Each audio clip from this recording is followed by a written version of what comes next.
ये सूचना देना चाहता हूँ आप लोगों के माध्यम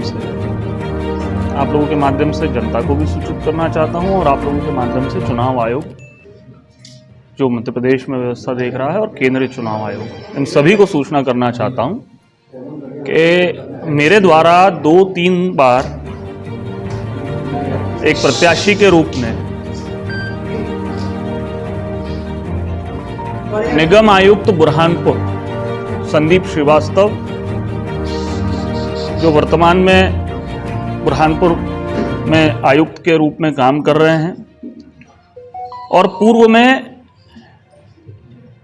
श्रीमती चिटनिस जी के उनके मंत्री रहते हुए ओएसडी रह चुके हैं, और ऐसे ही 2013 में भी वो यहां पर निगम आयुक्त रह चुके हैं। इस चीज को लेकर के मैंने चुनाव आयोग में 2-3 बार कंप्लेंट की है कि उनके द्वारा व्यक्ति विशेष के लिए काम किया जा रहा है। कई जगह से कंप्लेंट आई है हमारे पास में कि हमारे जो झंडे बैनर लगाए गए हैं उनको निगम के कर्मचारियों द्वारा निकाल के फेंका गया है। सरकारी संपत्ति पर नहीं होते हुए भी व्यक्तिगत जो लोगों के घर पर झंडे लगे थे उन्हें भी निकाल के फेंका गया है। और वही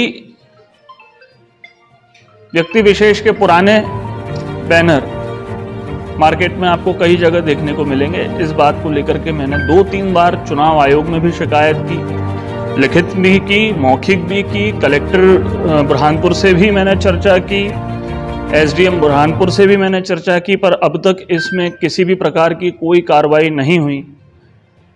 इसीलिए आज आप लोगों के माध्यम से चुनाव आयोग को भी हमने मेल किया, इसीलिए आज आप लोगों के माध्यम से भी मैं अपनी बात पब्लिक तक और चुनाव आयोग तक पहुंचाना चाहता हूं।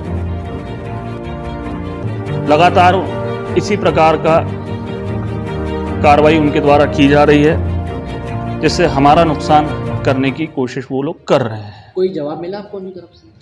जवाब एक ही मिलता है जब भी कंप्लेंट करते हैं कि देखेंगे, करेंगे, देखेंगे, करेंगे, आप तो लिखित में शिकायत भेज दो, आप तो कंप्लेनेंट को भेज दो, पर आज दिनांक तक कुछ नहीं। ये जन समर्थन को कैसे देख रहे हैं आप? क्या ये उसी का? ये जन समर्थन के ही तो खींच निकाली जा रही है। जो जन समर्थन हमको मिल रहा है उसी से चिढ़कर हमारे विरोधियों द्वारा ये कदम उठाए जा रहे हैं कि इनके झंडे निकाल के फेंक दो, इनके बैनर निकाल के फेंक दो, डैमेज किया जा रहा है, डैमेज करने की कोशिश कर रहे हैं, नाकाम कोशिश कर रहे हैं। अब आगे आपकी क्या प्लान? लेकिन इससे कार्यकर्ता जरूर डिस्टर्ब होता है, कार्यकर्ता को बुरा लगता है। आज उसने अगर अपने नेता का झंडा घर पे लगा के रखा है, उसके नेता का झंडा कोई निकाल कर फेंके तो स्वाभाविक है उसको बुरा लगता है। तो इसमें आपने 150 एकड़ भूमि पर जिस प्रकार से बात की उद्योग लगाने की युवाओं को लेकर, वो काफी ट्रेंड भी कर रहा है, और आपके जो विरोधी पक्ष है वो इस बात को लेकर मीम बना रहे कि आखिर 150 एकड़ भूमि क्या आ गई। ये अच्छा सवाल, बहुत अच्छा सवाल, ये बहुत अच्छा सवाल आपने किया। ये बहुत अच्छा सवाल आपने किया।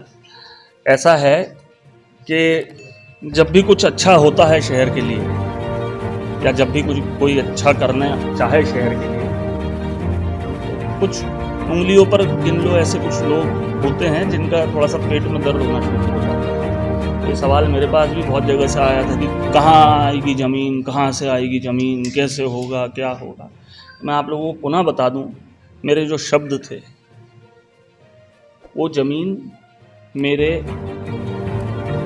परिवारजनों की है। परिवारजन में मेरी निजी संपत्ति और मेरे परिवार की निजी संपत्ति।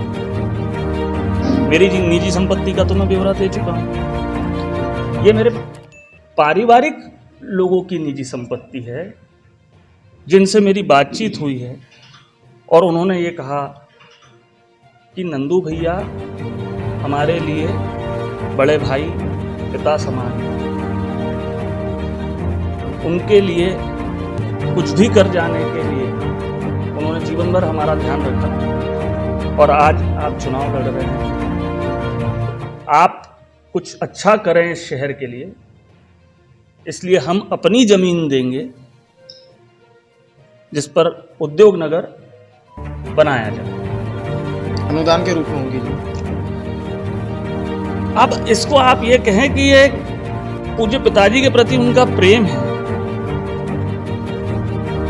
जो शहर के विकास के लिए उनका समर्पण है, मेरे प्रति उनका प्रेम है। और जब पारिवारिक जन मैं कह रहा हूं तो पारिवारिक जन है तो फिर शहर के विकास के लिए हम लोग कर रहे हैं।